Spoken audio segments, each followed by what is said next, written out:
Ang atin pong pag-aaral ay sa Mateo chapter 24 verse 36. Pinamagatan natin na ang araw at oras ng pagbabalik ni Jesus. Ang version ng Biblia na ating gagamitin sa Tagalog po ay ang Bagong ang Biblia. Meron din pong ilang Tagalog popular version at sa English po ay New King James Version at ilang New American Standard Bible ang ating mga gagamitin. Kung tayo po ay nag-aaral ng Biblia at sumasampalataya sa Diyos sa pamamagitan ni Jesus, alam nating mahalagang katuruan at may katotohanan itong pagbabalik ni Jesus. O mga kapatid, naitatanong ba natin sa ating sarili kung kailan nga kaya muling darating ang Panginoon? Sa mga balita ngayon, sakuna, tagutom, lindol, pati mga digmaan at iba't ibang mga kaguluhan sa mundo. Para bang lahat ng senyales nariyan na. Kaya po yung ibang mga tao nagtatanong, malapit na nga kaya ang muling pagparito ni Jesus? May mga ilang tao pa na tinatangka nilang alamin talaga yung eksaktong araw at oras. At may iba naman na talagang naniniwala na alam na nila yung eksaktong panahon. Kaya iniiwanan nila yung kanilang trabaho, iniiwanan nila yung normal nilang pamumuhay, no? Binibenta yung mga ari-arian, hindi na ginagawa yung dapat na pang-araw-araw na gawain. Pero sa kasaysayan at sa mga balita, nakita natin bigo sila dahil hindi naman talaga nangyari yung sinasabi nila. Ang resulta para sa iba na umaasa na alam nila yung araw at oras ng pagbabalik ni Jesus tapos hindi nangyari, naguguluhan sila. Yung iba tumatalikod pa sa pananampalataya. So mga kapatid, patuloy po tayong magsumikap sa pag-aaral ng Biblia. Samantalahin po natin ang mga ganitong gawain at ini-encourage ko din po kayo na magbasa kayo ng Biblia sa mga pribado po ninyong mga oras nang sa gayon po tumibay pa yung ating mga pananampalataya na lumawak yung ating kaalaman, umunlad yung ating pagkaunawa sa kalooban ng Diyos, lumakas yung ating loob, at lumalim yung ating pagtitiwala sa Diyos. Ngayon po, yung ating paksa, pag-aralan po natin ito hindi para matukoy natin kung ano yung eksaktong araw ba, ano ba yung eksaktong oras ng pagbabalik ng Panginoon. Pag-aaralan natin ito hindi rin para hulaan lamang at hindi para sagutin yung tanong na bakit ba kasi hindi sinabi yung eksaktong araw at oras. Kundi pag-aaralan natin ito para paghandaan or kung handa na, para manatili tayong handa. Namumuhay ng may kahandaan, anumang araw, anumang oras, bumalik ang Panginoon. So, tanong po, kung sinabi kaya sa'yo ng Diyos ang eksaktong araw at oras ng pagbabalik ng kanyang anak na si Jesus, paano kaya yung paraan ng pamumuhay mo ngayon? Kung sinabi sa iyo ng Amang Diyos yung eksaktong araw at oras ng pagbabalik ni Jesus, iba kaya yung pamumuhay mo ngayon sa pangkasalukuyan mong pamumuhay? Or halimbawa naman po, isa kang anak na aalis ang iyong mga magulang, aalis ang iyong tatay, aalis yung nanay, na may pupuntahan sila na malayong lugar at nagbilin sa iyo na panatilihin mong maayos itong bahay, panatilihin mong malinis, panatilihin mong ligtas, nasa mabuting kalagayan. Itong bahay na nagbilin siya na babalik siya, pero hindi niya sasabihin kung kailan yung eksaktong araw ng pagbabalik. So, halimbawa ganun yung sitwasyon natin bilang yung magulang natin aalis. Ngayon, bilang anak tayo, anong klaseng paghihintay ngayon yung gagawin natin? Nakaabang ba talaga tayo? Nagsisikap ba talaga tayo na maging handa sa pagbabalik na inaalala natin yung mga bilin sa atin? Or baka naman nagpapabaya tayo? Baka iniisip natin na kung babalik man yun, matagal pa yun. Saka na lang mag-ayos. Saka na lang kikilos, malayo pa naman yun. Kapag hindi natin alam yung oras, pero alam naman nating babalik, ang tanong, nagpapabaya ba tayo o naghahanda? kapag alam natin yung eksaktong araw at oras, lalo kung malapit na, no? Alam natin yung araw, alam natin yung oras, tapos malapit na, malamang maghahanda talaga tayo. Malamang magsisisi at tatalikod tayo sa mga kasalanan natin. Sasampalatayan na natin ang ating Panginoon na isasabuhay natin ang kanyang mga katuroan. Then, aayusin natin yung physical at spiritual nating pamumuhay. Dahil alam natin. No? Pero kung alam natin, pero kunwari naman ay mangyayari pa yung pagbabalik ay year 2030 pa. So, year 2025 ngayon, kunyari alam natin na babalik ang Panginoon sa taong 2030 pa. Baka kapag ganyan naman katagal, maaring mamuhay tayo sa pagpapabaya. Or isipin natin na sa 2029 na lang tayo magsisisi. Sa 2029 na lang tayo mananampalataya kasi nga 2030 pa babalik. Medyo din, no? Mahirap din pala pag yung alam natin tapos matagal pa. Ngayon, paano kung hindi natin alam, wala tayong idea, ang masamang kalagayan din, maaring hindi tayo maghanda. Or kung maghintay man tayo, parang wala lang. Para bang mga estudyante na hindi mag-aaral at hindi magre-review hanggat hindi alam yung schedule ng exam. Or parang mga empleyado na nagpapabaya sa trabaho kasi wala namang amo, walang bantay, o kaya umalis yung boss.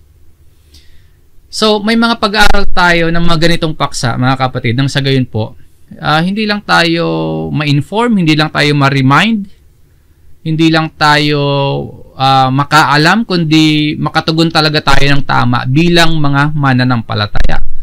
At hindi lang din tayo basta-basta maniniwala, no, kapag may nagsabi sa atin, kapag may nagbalita sa atin na alam nila yung eksaktong araw at eksaktong oras ng pagbabalik ni Jesus. Sa ating pag-aaral patungkol sa kanyang pagbabalik, ito ang sinabi ng Panginoong Jesus sa Mateo chapter 24 verse 36.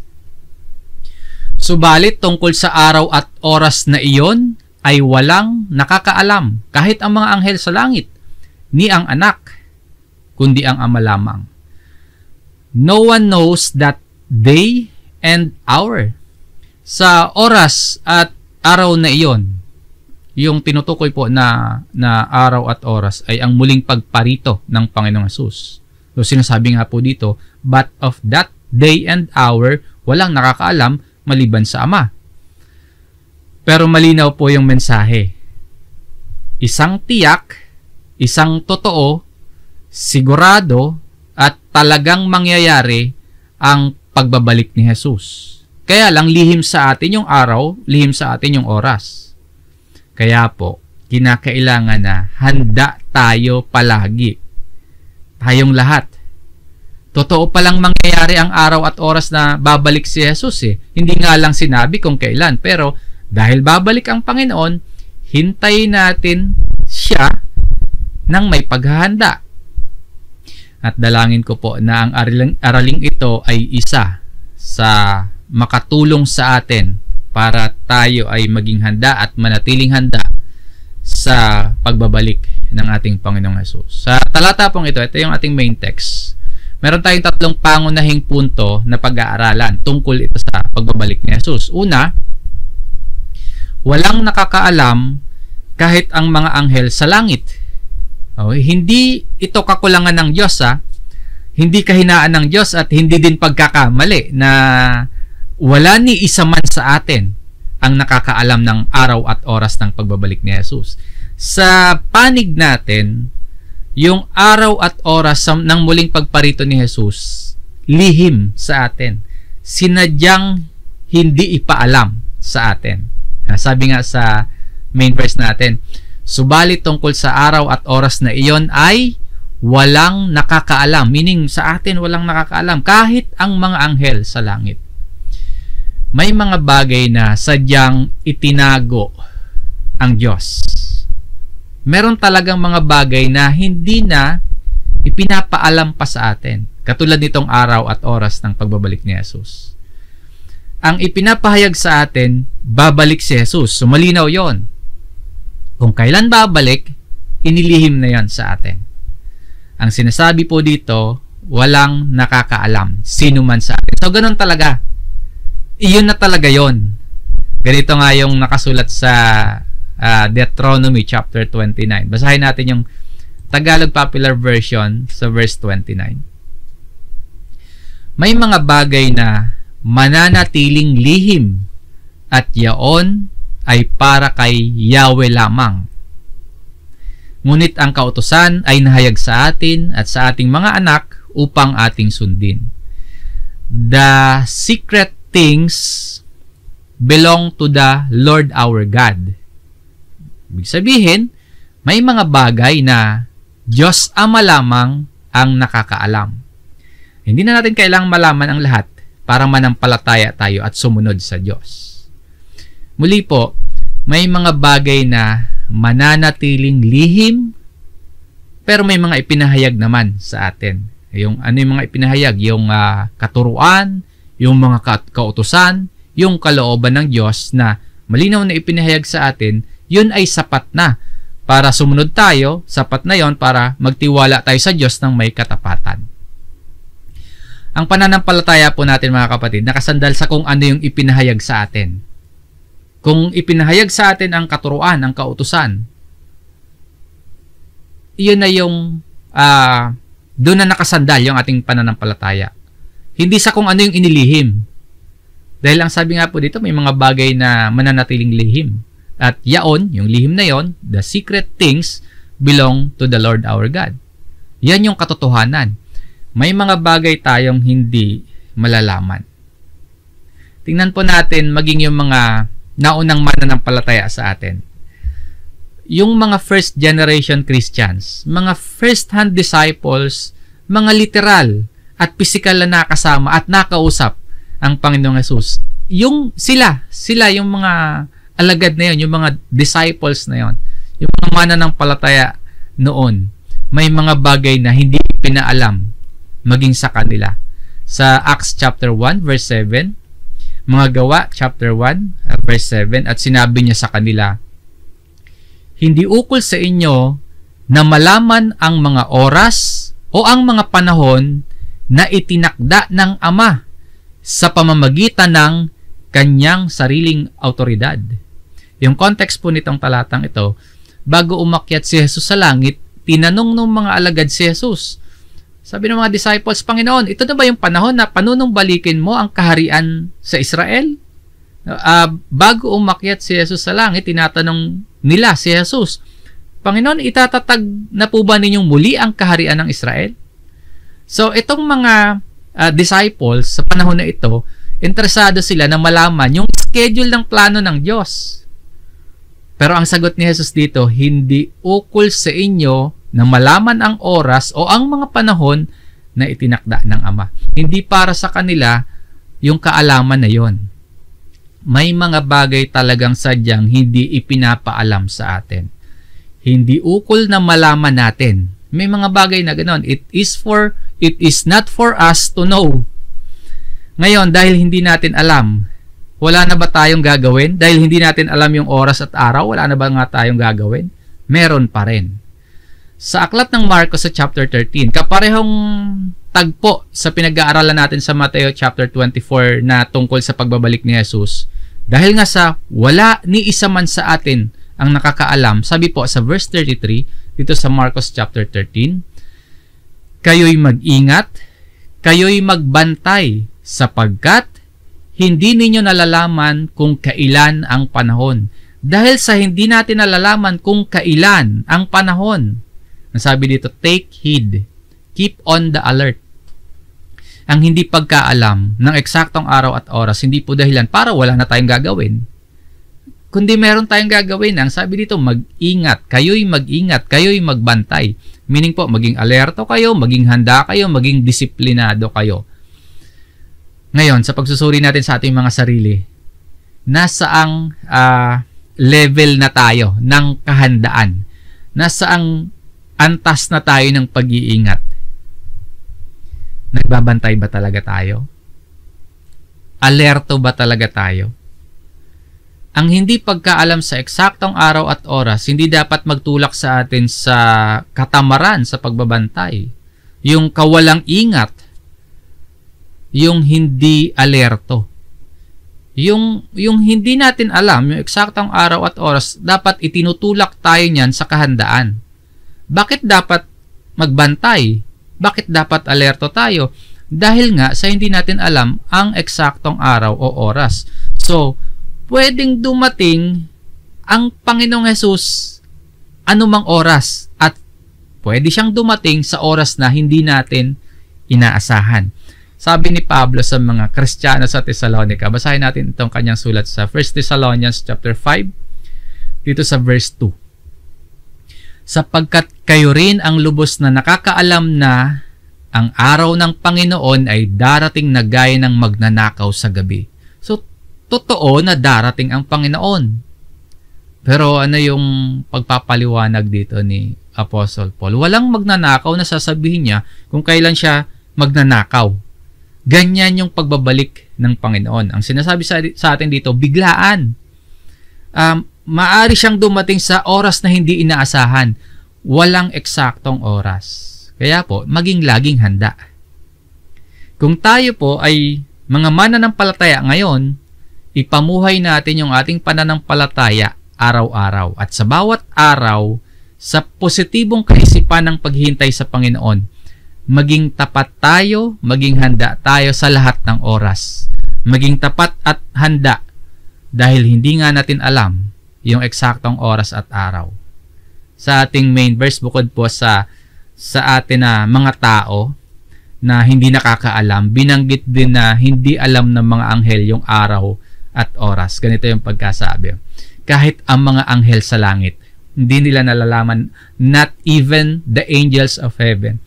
Bakit kaya nabanggit dito itong mga anghel? Bakit sinabi pa na hindi nila alam nitong mga anghel? Marahil po, ipinapakita yung limitasyon ng mga nilikha ng Diyos. Na kahit itong mga makapangyarihang mga anghel na nasa langit, kumbaga, anghel na nasa langit ay nasa presensya ng Diyos. Ganon pa man, sa ganong kalagayan nila, hindi pa rin nila alam yung takdang araw at oras. Ipinapakita dito na ang mga anghel hindi po all-knowing. Hindi sila binigyan ng Diyos ng ganap na kaalaman kahit sila ay angels of heaven. So, may warning din tayo makikita sa talatang ito. Mag-ingat tayo sa mga mapandayang aral, mga mapandayang katuruan na nagsasabing alam nila yung eksaktong araw at oras ng pagbabalik ni Jesus. Ang babala sa atin, maging maingat. Kapag may nagbabalita, kapag may nangangaral na sinasabi nila na alam nila yung eksaktong oras at araw ng second coming ni Jesus, tiyak mali yun. Mali yung sinasabi nila na yun dahil sino mang tao, maging mga anghel sa langit, walang nakakaalam. Kung meron sa atin ng mga tao na magkukwento at magbabalita sa atin na alam nila yung eksaktong araw at oras, hindi totoo yun. Kasi itong mga anghel, hindi nila alam. At wala din pong sinasabi sa Biblia na alam natin, alamin natin, or malalaman natin. Ang sinasabi lamang po, maging handa tayo. Sa unang punto ng ating aralin, malinaw na inilihim sa ating mga tao at lihim din maging sa mga anghel yung eksaktong araw at oras ng pagbabalik ni Jesus. Walang nakakaalam, mga tao man o maging mga anghel sa langit. Marahil nga po para mahikayat tayo na mamuhay sa pananampalataya na merong kahandaan at nagpapatuloy sa pagsunod sa Panginoon na handa anumang oras. Kahit sa oras na hindi inasahan ay dumating ang Panginoong Jesus, handa tayo. Ngayon, ito yung kasunod na punto. Maging si Jesus mismo, hindi rin niya alam yung eksaktong araw at oras. Ni ang anak. Ang makikita natin sa punto na ito, yung napakalalim at may kapakumbabaan na katangian ng ating Panginoong Hesus. Isang ehemplo ng ganap na pagpapasakop sa Ama na dapat nating tularan. Yan dapat natin makita. Tingnan niyo po ulit. Basahin natin yung ating main verse.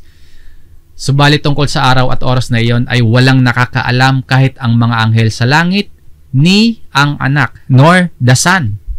Hindi po ito kahinaan ni Kristo na hindi niya alam.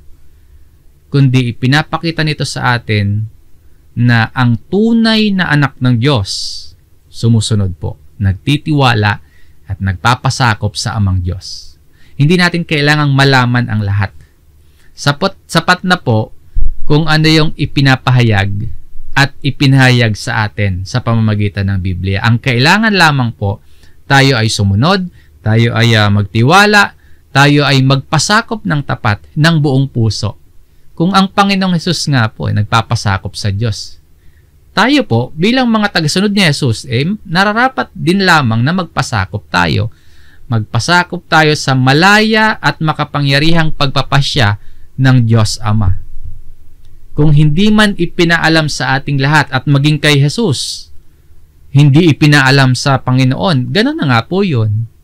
Pinapaalalahanan tayo na maghintay ng may kababaang loob. Hindi natin ibinababa ang pagka-Diyos dito ni Hesus, kundi ang binibigyang diin lamang natin o yung pinapatingkad natin dito ay yung pagiging perpektong halimbawa ng isang masunuring anak ng Diyos.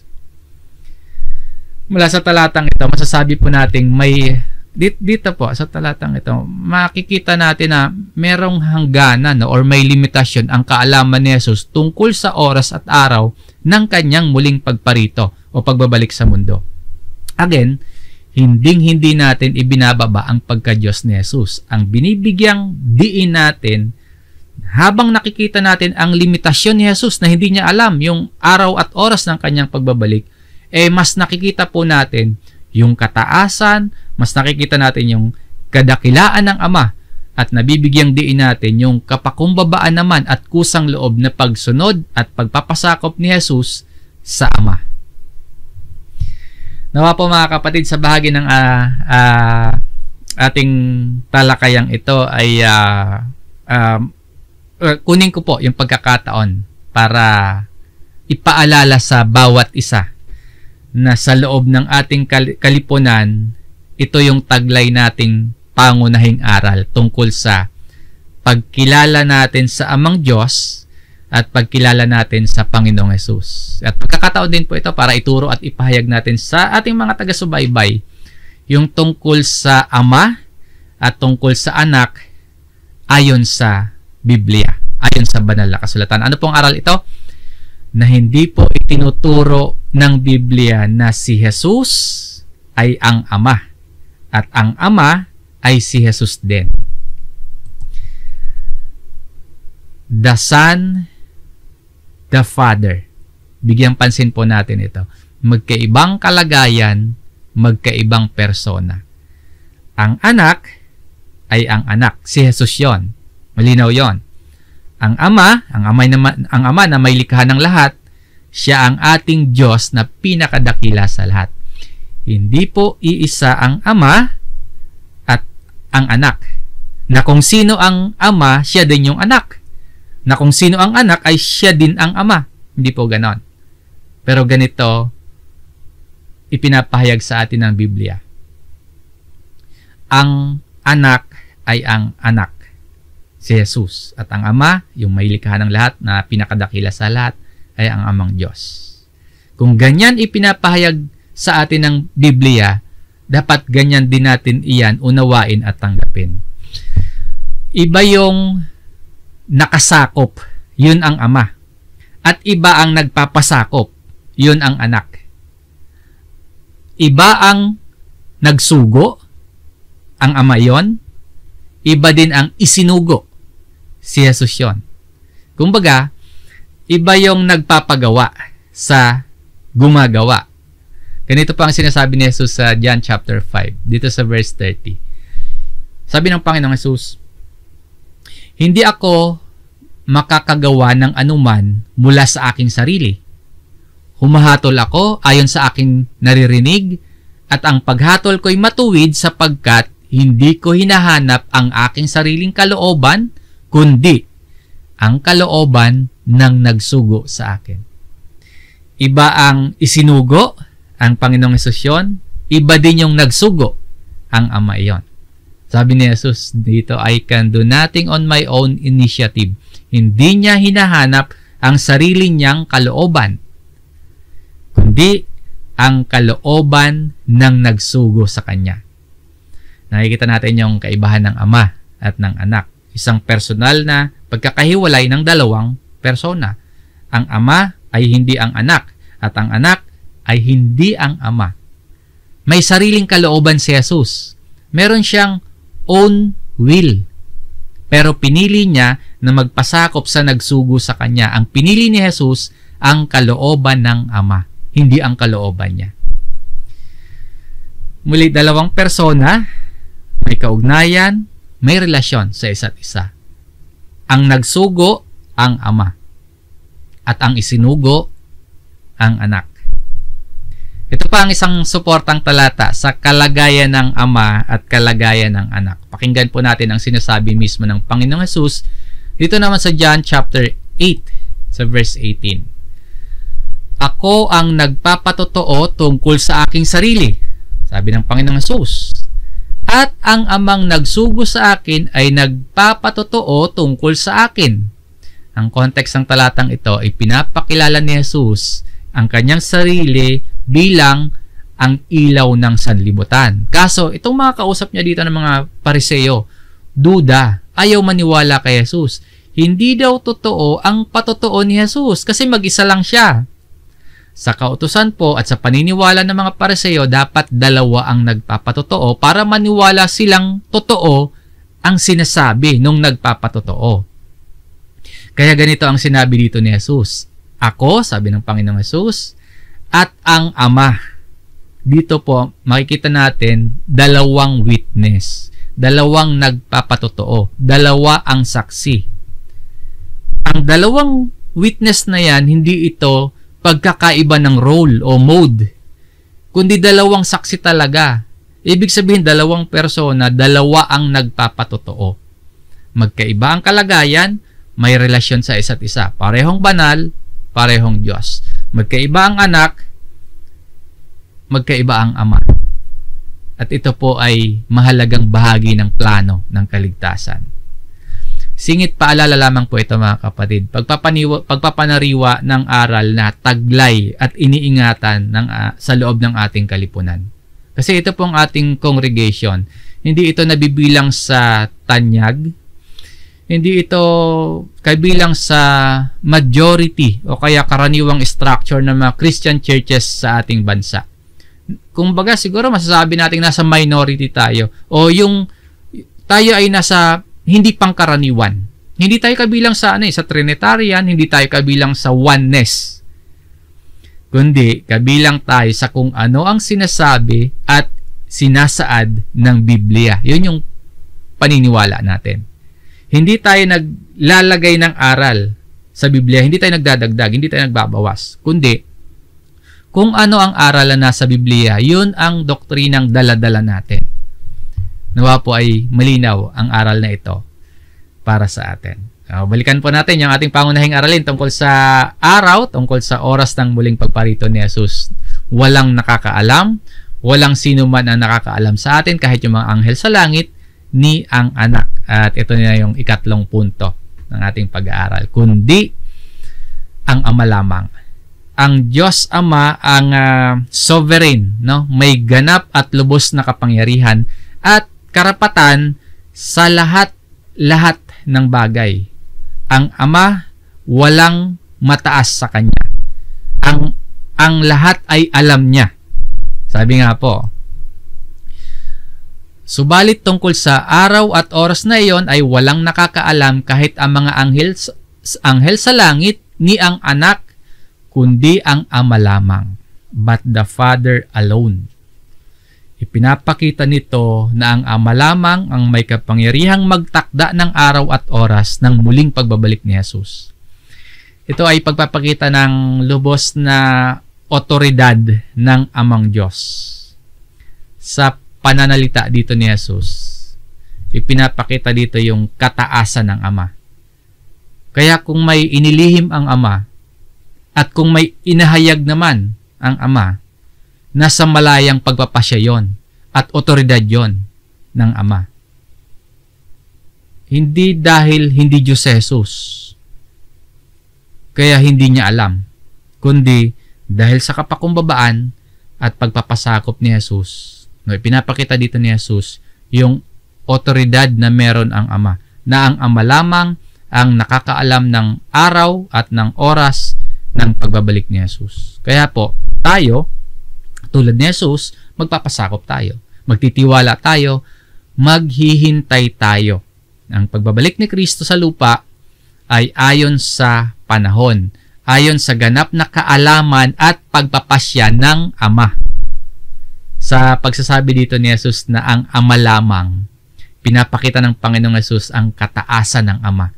Kataasan na hindi mapapantayan, hindi mapapantayan ng mga anghel sa langit, hindi natin mapapantayan tayong mga tao, at sa karunungan ng oras, kaalaman ng oras at araw ng pagbabalik ni Jesus, hindi mapapantayan ni Jesus ang Ama.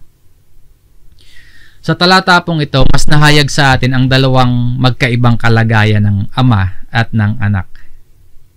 At makikita din natin dito yung ganap na kaalaman ng Ama kung kailan babalik si Jesus, dahil tanging ang Ama lamang ang nakakaalam. Tiyak ang pagbabalik ni Jesus. Ang Ama lamang ang nakakaalam. So maghanda tayo, mamuhay ayon sa halimbawa ni Jesus, mamuhay ng may pananampalataya, may pagsunod, may paghahanda. Sa Mateo 24 verse 44, kaya maging handa rin naman kayo, sapagkat ang Anak ng Tao ay darating sa oras na hindi ninyo inaasahan. Ang talatang ito naglalaman ng babala at paanyaya. Babala sa mga hindi handa. Sinasabi dito, ang Anak ng Tao darating sa oras na hindi nyo inaasahan. So yun yung babala. Tiyak na darating. At darating sa oras na hindi nyo inaasahan. Ang paanyaya naman, dahil tiyak na darating ang Anak ng Tao, walang iba yun kundi ang Panginoong Jesucristo, kaya, dahil sigurado yun, hintayin natin ng may paghahanda, hintayin natin ng may pananampalataya at may pagtitiwala. Maging handa. Be ready. Hindi lamang ito utos, hindi lamang ito mungkahi, kundi panawagan sa ating lahat. Magpakumbaba at maging laging handa sa pagbabalik ni Jesus. At dahil hindi nga po natin alam ang araw at oras ng muling pagparito ng Anak ng Tao, na dahil ang Ama lamang ang nakakaalam at inilihim ito sa atin, na dahil hindi natin alam yung eksaktong panahon, ang ibig sabihin niyan, ngayon, yung tamang oras para magsisi at tumalikod sa kasalanan. Dahil hindi natin alam yung eksaktong oras at araw, at maaring dumating siya sa oras na hindi natin inaasahan, ngayon po yung tamang oras para magsisi tayo, tumalikod tayo sa mga kasalanan natin. Ngayon yung tamang oras para manampalataya tayo kay Jesus at mamuhay ng tapat ayon sa mga halimbawa ng kapakumbabaan at mga katuruan ng Panginoon. Hindi bukas, hindi sa susunod na linggo na lang or sa susunod na buwan, or hindi sa next year na lang or saka na lang. At hindi rin po katwiran na masyado ka pang bata para manampalataya or sobra ka ng may edad naman para sumunod at maglingkod sa Panginoon. Maging handa ngayon na. Ang tunay na mananampalataya ay mga Kristiyanong naghihintay sa pagbabalik ng Panginoon na may kahandaan. Kaya po mga kapatid, kung meron pa tayong mga kasalanang hindi pa isinusuko, ngayon na yung oras na yon na isuko. Kung may pagtawag ang Panginoon na tinatanggihan mo, ngayon na po yung oras ng ating pagtugon. Kung ikaw po ay malamig ang pananampalataya, na tinatangay ka ng masamang sanlibutan, na tinutokso kang lumayo sa Diyos, ngayon po ang oras para magbalik loob. Hindi natin alam ang oras ng muling pagparito ni Jesus. Pero alam nating babalik siya. Hindi natin alam ang eksaktong araw at oras, kaya ang panawagan, maging handa. Be ready. Nawa mga kapatid, kung nauunawaan natin ang pagkilos sa atin ng Diyos sa pamamagitan ng kanyang salita, huwag nating papagmatigasin pa yung ating mga puso. Kung nararamdaman natin ang pangangailangan na tayo ay magpakumbaba, na tayo ay magsisi, na tayo ay maghanda, tumugon po tayo sa pagtawag sa atin ng Panginoon. At pakinggan natin ang Ama na nakakaalam ng lahat. Pakinggan natin ang kanyang paanyaya, pakinggan natin ang kanyang babala, na kung ngayon mismo darating ang Panginoon, ay handa ba tayo? At nakatitiyak ba tayo na sa Panginoon nga tayo? Or kung hindi man po bumalik si Jesus, pero nauna namang matapos yung ating buhay dito sa lupa, handa po ba tayo sa pagharap sa Panginoon? Ang puso ba natin ngayon ay tapat? Ang puso ba natin ay naglalaman ng pananampalatayang nakasalig sa banal na kasulatan? Marami pang mga adjustments, marami pang mga kasalanan tayong dapat labanan, marami pang pagtsatsaga at pagsusumikap ang kailangan para maihanay natin ang ating buhay sa salita ng Diyos. At dahil hindi nga po natin alam ang eksaktong araw at oras ng pagbabalik ni Jesus, patuloy tayong magtiwala sa Diyos. Mamuhay tayo na may pananalig, mamuhay na handa, na anumang oras dumating ang Panginoon, handa tayo. At magpatuloy po tayo sa tapat na pakikibahagi sa mga gawain para sa kaharian ng Diyos at sa pagpapalaganap ng Ebanghelyo. Maging handa, maging laging alerto, habang may pagkakataon pa tayo, habang may oras, may lakas at may buhay pa tayo. Ito po ang mensahe ng ating pag-aaral ng Biblia. Maraming salamat po sa inyong pakikinig mga kapatid. Sumayin niyo po ang biyaya ng salita ng Diyos.